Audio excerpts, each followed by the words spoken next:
Sampai saat ini, pemerintah terus melaksanakan program vaksinasi kepada seluruh lapisan masyarakat. Penerima vaksin diingatkan agar tetap mematuhi protokol kesehatan. Diharapkan sinergitas vaksinasi dan penerapan prokes bisa mempercepat pencegahan virus COVID-19.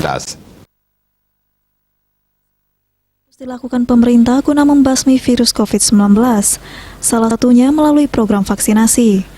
Namun vaksinasi tidak menjamin seseorang akan terhindar 100% dari COVID-19. Vaksinasi ini merupakan pelengkap di dalam pemberian perlindungan kepada seseorang. Sinergitas antara vaksinasi dan penerapan protokol kesehatan sangatlah penting. Vaksin ini bukan membasmi virusnya, tetapi memberikan perlindungan saat seseorang terkena virus. Kepala Dinas Kesehatan Provinsi Bali, Dr. Ketut Suarjayo mengatakan, protokol kesehatan mutlak diterapkan untuk perlindungan dari luar, sedangkan vaksinasi berfungsi membantu perlindungan internal. Sehingga meskipun terpapar virus COVID-19, dampaknya bagi tubuh tidak seberat dibandingkan sebelum menerima vaksin. Protokol kesehatan tetap penting, ya 3M, memakai masker, menjaga jarak, mencuci tangan itu tetap harus dijalankan, ya.